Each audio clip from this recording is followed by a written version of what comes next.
KBM থেকে আমরা rescue করে ফিরছিলাম। এখন আবার এই আমাদেরই মামা আছে, বাসু মামার বাড়িতে একটা সাপ ঢুকেছে। এই টোটো গাড়ি রাখা এখানে পাশেই, জলের ড্রাম ফাম রাখা আছে এর মধ্যে।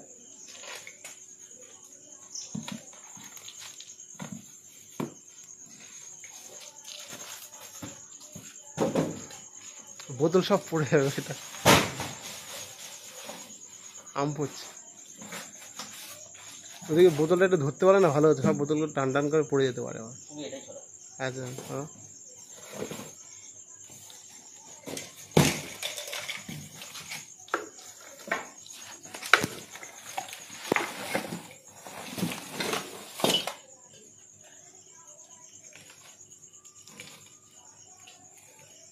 হ্যাঁ, টানো এটা।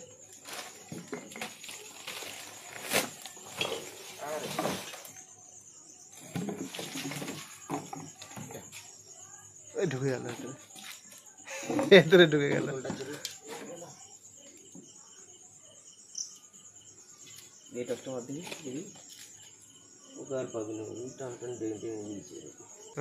জল ধরে অসুবিধা হবে না, ফার্স্ট তুমি যতটা কষ্ট করবো তার থেকে সেই কষ্ট তুমি শুয়ে পড়ো, রাত্রে বেরিয়ে চলে যাবে আরামসে।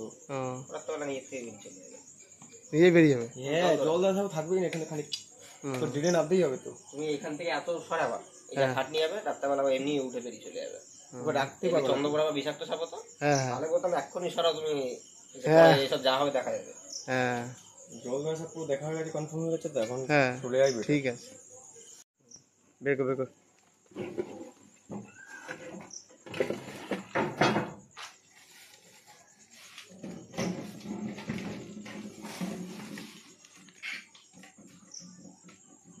পেয়েছ? ওই তো দেখা গেছে।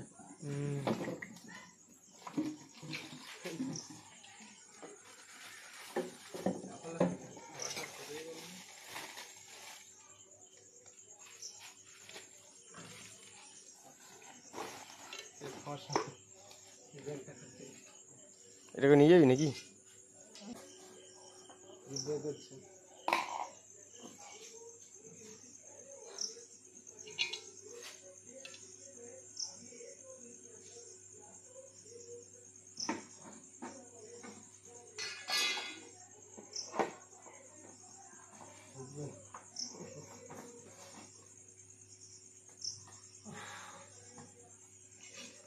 জল ধরা রাশি দেখেছে, ওখানে কথা লাগিয়ে তোমার এখানেও গিয়েছে জল ধরা।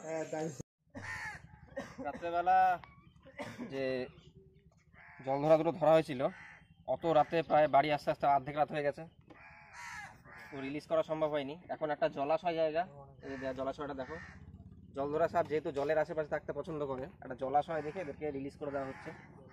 এই উপরে ছাড়ো, উপরে ছাড়ো।